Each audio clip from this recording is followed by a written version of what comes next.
साम्राज्यावर चालून आलेली समजत मोठी फौज आहे राजे. हे एकल्याचं काम नाही राहत. संधी माणसं आपल्या बरोबर पाहिजे.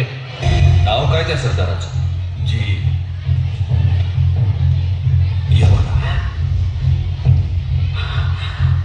भोसले कुळाचा कट्टर वैरी.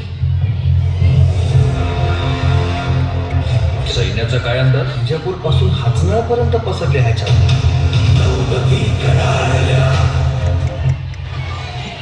राजाचा हुकूम करा. तो राक्षस मारायचा कसा? अजून बेत पक्का नाही. बैरजी मुखबरी करून सांगतीलच. पण कान्होजी काका, तुम्ही एकच काम करायचं. तुम्ही असंच मावळात परत जायचं. तिथले सगळे देशमुख देशपांडे वतनदार सगळ्यांना कारीला बोलावून घ्या. कारण त्यांना सुद्धा अशी फरमानं आली असतील. त्यांचा मनसुबा नेमका काय ते जाणून घ्या. इथला बेट ठरला की बहिर्जीत कर्वे तुमच्याकडे निरोप धाडतोच. राज, जगदंबेचा आशीर्वाद आहेतच. जय भवानी.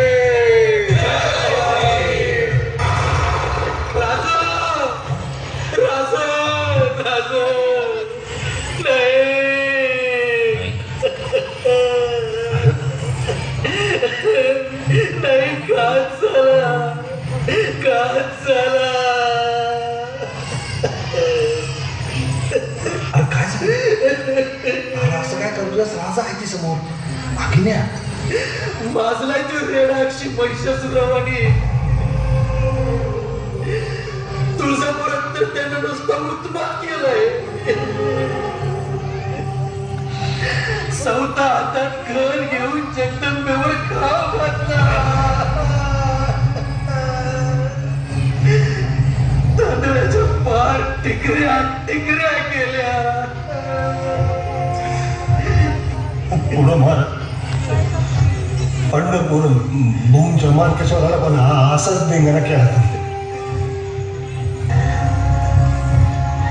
आपण सगळे खटका भरानं सदरीवर भेटू.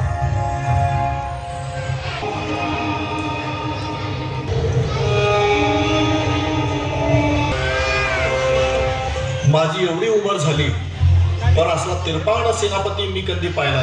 फिरंगोजी काका, त्याचं हे सगळं आकरीत चाललंय ते आपल्याला उघड्या मैदानात खेचण्यासाठी. कारण तिथं संख्याबळानं तो आपल्याला भारी आहे, पण आपली ताकद आहे सह्याद्री. त्यामुळे जोवर तो सह्याद्रीपर्यंत येत नाही तोवर आपल्याला थांबायला हवं. जी राजू, आपली समधी ताकद एक वाटली तरी 7,000च्या पुढे जात नाही राजू. मग काय म्हणणे काय आपले?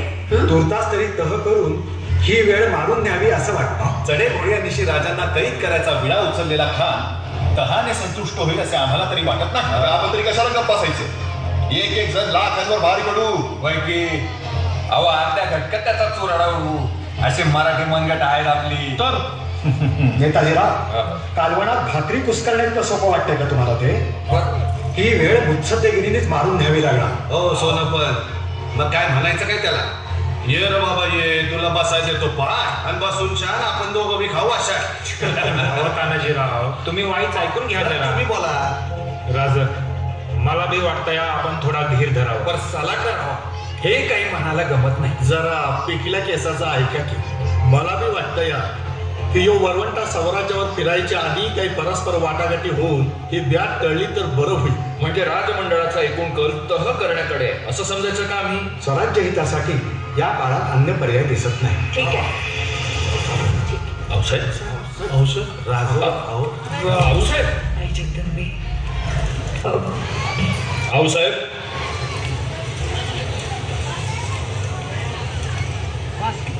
आऊसाहेब, समोर समोर समोर दिसत. आता काय? राजमंडळाला तप करायचं. समोर उभा ठाकलेला शत्रू काकड्यावरच्या अटींनी बांधून घालता येईल असे आमच्या मुत्सद्द्यांना वाटते तरी कसे? आऊसाहेब, ज्यानं देवळं फोडली, आपल्या मानबिंदूंवर प्रहार केले, त्याचं मुंडकं छाटायचं सोडून त्याचा मांडली खायचं. तहाचा जो मानेवर घ्यायचं. असला अपमानकारक सल्ला त्यांना तेवढाच कसा? ज्यांनी कधीच मराठी मुलखाच्या मानाची पर्वा केली नाही त्या अफजल खानाच्या हाशमांनी घराघरात शिरून आपल्या लेकी बाळींची अब्रू लुटावी असं वाटतंय त्यांना. इतके षंड आहेत का ते? राग कसा येत नाहीये त्या येत असेल साहेब, पण इतक्या वर्षांच्या गुलामगिरीत पाहिलेल्या अत्याचारांमुळे कदाचित त्यांची मन आमच्या काळजीनं तर सुचवत असतील. शिवबा, आम्ही आई आहोत तुमची. आम्हाला का तुमची काळजी नाही? पण पित्याचा अपमान, थोरल्या बंधूंचा बळी तुम्ही विसरला? किंवा तुमच्याकडून तरी आम्ही अपेक्षा बाळगायची का नाही? का तुम्ही सुद्धा आमचा संताप वांझोटा ठरवणारा? आम्ही येतो.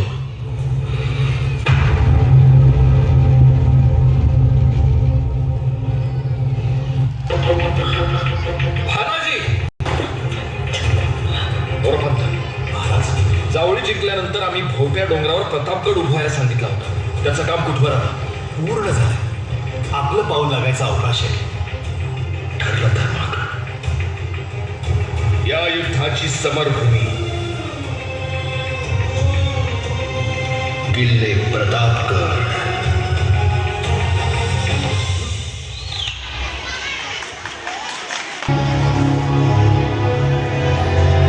मुजरा राजे.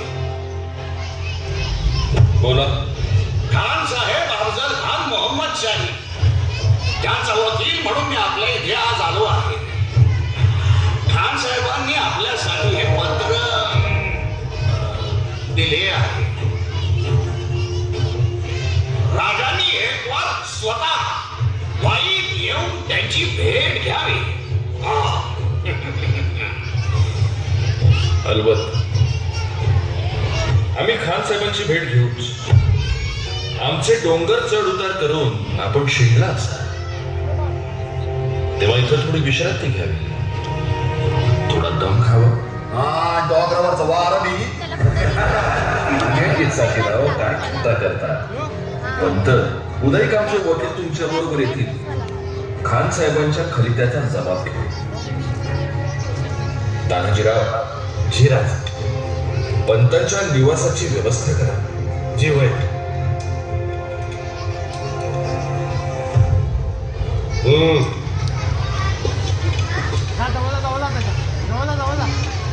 आव चला.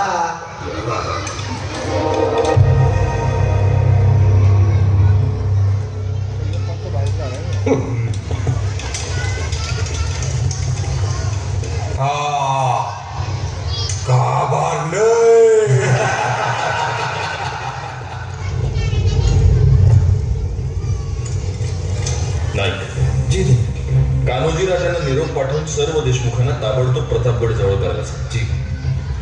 नेतोजीराव, राज जेव्हा महाराज आणि संभाजी कावजी आम्हाला इथं. जीराज. येसाज, तुमचे थागले बंधू कोंडाजी करतात, त्यांना भूतोंड्याहून बोलावून घ्या. जीराज. मोरोपंत, जी. नाही, एवढं मोठं वराड येतंय, मंगल कार्याची जागा तर ठरवायला हवी. नाही जी, आम्ही हिरोजी इंदलकरांना बोलवून ठरले. जी. त्यांच्याकडून एक उत्तम शामियाना उभारून घ्या. जी. आणि पाहता क्षणी आश्चर्यानं आणि मत्सरानं खानाला चक्कर येईल इतका सोन्या चांदीनं तो मढवून टाका. त्यानं तो अस्वस्थ होईल, त्याची एकाग्रता ढळेल. जी त्यांनी पण एवढं सोन्याना म्हणजे अहो, काकांनी खानाच्या फौजी बाजारातून जे जवाहीर आणले ते कशासाठी?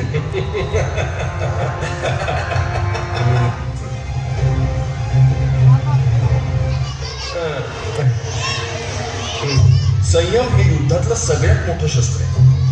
आपल्याला अपेक्षित असलेली गोष्ट उशिराने घडू लागली की माणसाचा संयम ढळू लागतो, आणि एकदा का त्याचा संयम ढळला की तो चुकीचे निर्णय घेऊ शकतो. आम्हाला मारण्याच्या अपेक्षेने येणारा खान असाच एखादा चुकीचा निर्णय घेऊन कदाचित आम्हाला विजयाची संधी देईल.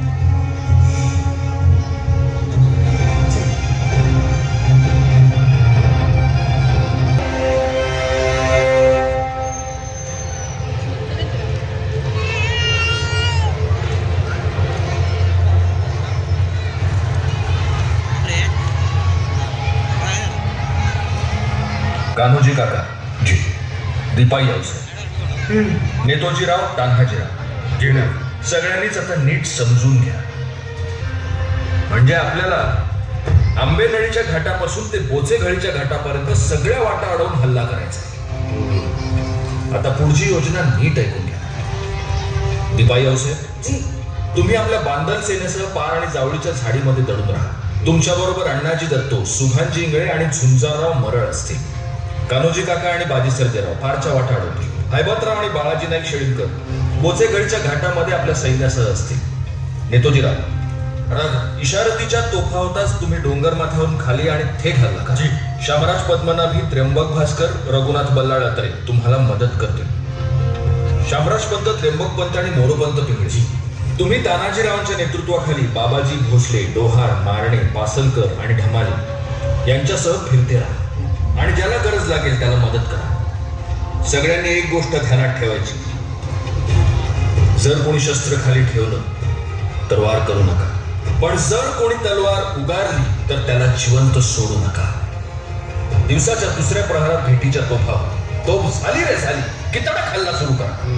आम्ही भेटीत विजय पाहून येऊच, पण भेटीमध्ये नेमकं काय घडतंय याचा विचार न करता थेट हल्ला सुरू करा. सगळ्यात महत्वाचं, आपल्या सैनिकांना आज रात्रीच्या अंधारातच जंगलात जाऊन कमीत कमी पुढच्या 14 घटका झाडांमध्ये लपावं लागेल. यातल्या एका जरी माणसानं हालचाल केली आणि ती गनिमाच्या नजरेस पडली तर गेले 4 महिने मांडलेला हा सगळा खेळ एका क्षणात उद्ध्वस्त होऊन जाईल आणि ते गनिमाचे लांडगे आपल्या स्वराज्याचे दचके तोडतील. त्यामुळे या मोहिमेचं यशापयश आपल्यातल्या एकान एक माणसावर अवलंबून आहे, ही गोष्ट प्रत्येकानं ध्यानी ठेवायची. हत्यार कडक चालू, हत्यार चालवण्याची सगळी हौस फेडून घ्या, इतकी की इथून पुढे मराठा हा शब्द जरी ऐकला तरी थेट दिल्लीच्या गनिमाच्या काळजात सुद्धा थडथडलं पाहिजे.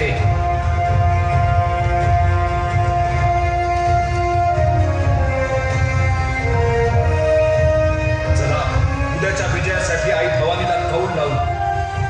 जय भवानी.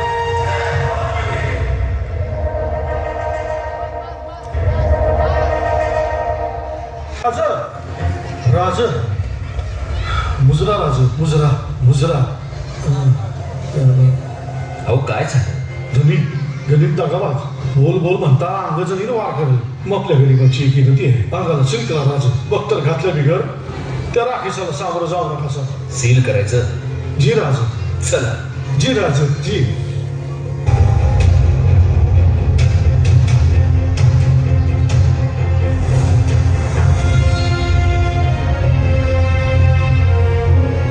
राज, एवढ्या देखण्या हत्याराला काहीतरी नाव द्या की. अलबत्त.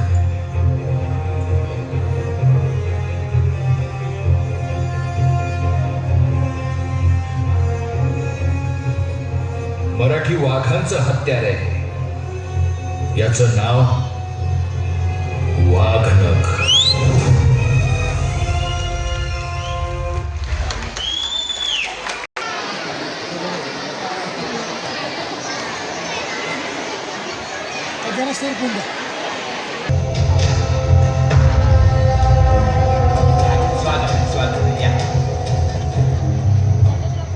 या असं ग्रहण करा, आपल्यासाठीच आहे.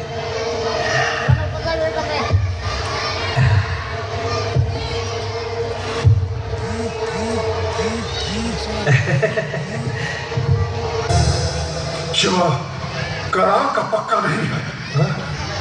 इतना वक्त क्यों लग रहा है? हुजूर, हम आपसे पूछ रहे हैं, आपका धन कहाँ है? शिवा कहाँ है? हुजूर, मैं भी वही सोच रहा हूँ. इतका वेळ का लागला असेल बरं?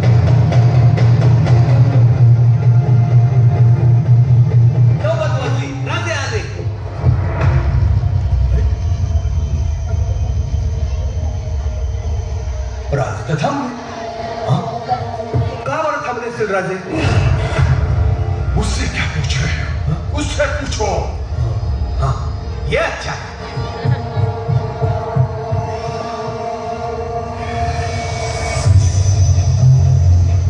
राजे, शामियानात सगळं ठरल्याप्रमाणे आहे. सय्यद बंडा जागचा हालायला तयार नाही. मग त्याच्याबद्दल ऐकून आम्ही खूप घाबरलो. असं जाणवतंय खरं. आम्ही पुन्हा वर चाललो. असं जाऊन सांगू? खून केल्याशिवाय येऊ नका.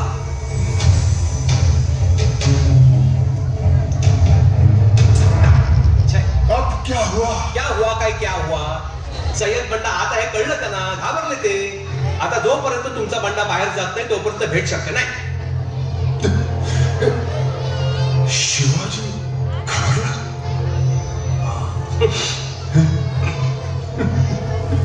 पर तुम्हारे लोग तो उसे शेर कहते हैं ना, और शिवा घबरा गया. वो शेर है कि चूहा? ते भेटीयन ते समजेलच. तसं नव्हे, म्हणजे भेट तर व्हायला पाहिजे. तुमच्या बंडाला बाहेर जायला सांगा. खान साहेब, आता घोडक्यासाठी हुकायला नको. हा, पाठवा त्याला बाहेर. बंडा, तुम बाहर जाओ.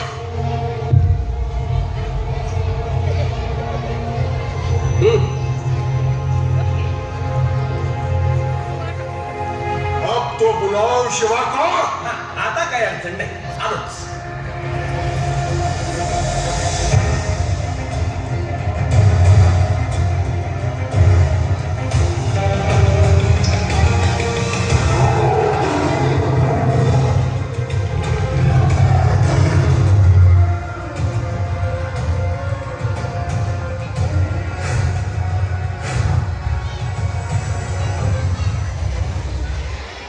शिवाजी, शिवाजी जिसे कहते हैं, क्या ये वही है? जी हाँ, यही है हमारे शेर शिवाजी राजे. अफजल खान म्हणतात, तू हाच काय? सांभाळून. सेनापती आहेत ते. पंत, धनी बोलत असताना चाकराने मध्ये तोंड घालू नये एवढी साधी शिकवण तुम्हाला कोणी दिली नाही काय? आणि हा सेनापती असेल तर आम्ही राजे आहोत.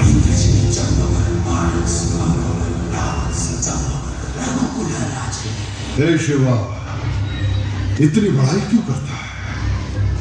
तुम्हारे बाप दादा दौलताबाद में खेती करते थे. खेती छोड़कर राजा कहां से बन गए? किसान हो, किसान की तरह रहो, नहीं तो कुत्ते की मौत मारे जाओगे. आचार्याचा सेनापती झाला, पण कुत्र्याशी मैत्री काही जात नाही.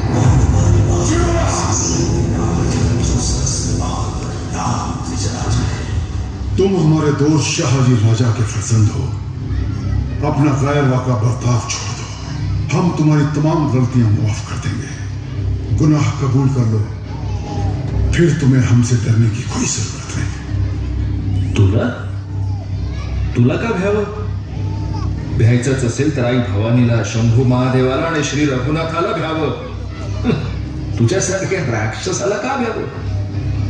देखो शिवा, हमसे हाथ मिलाओगे तो हम तुम्हें वीजा पर ले जाएंगे. आपके बारे में अपने बादशाह से बात करके आपको तल कोकन का राजा बना देंगे. डरिए मत, चले आइए. आप तो हमारे भतीजे की तरह है. हमारे गले मिलिए.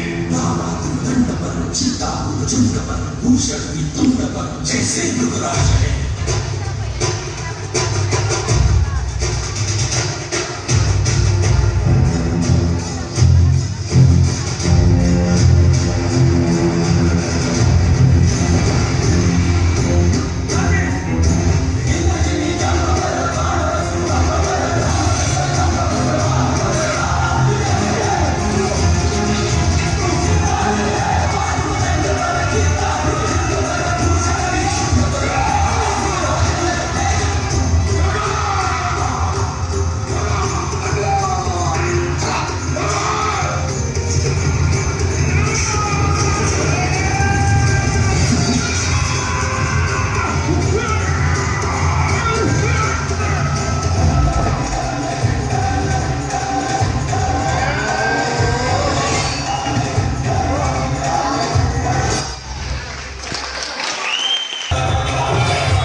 अरे बाकीच्या फौजा कुठं आहेत? समध्यांनी फते केली. श्रीकर पासलकर मारणे डमाले डोहर अहो सगळ्यांनी तलवारीची शर्त केली. अहो एकानं 400 मुंडकी मारली.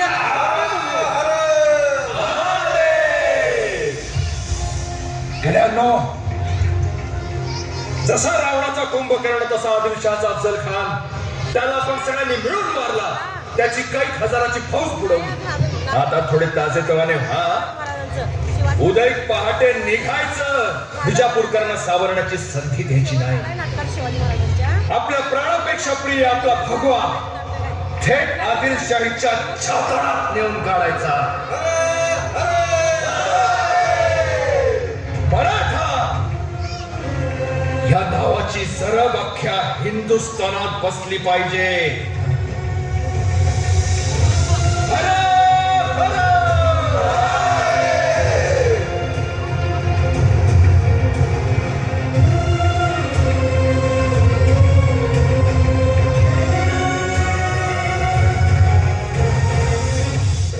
मागे फिरू नकोस. हे हिंदवी स्वराज्य व्हावे ही श्रींची इच्छा आहे.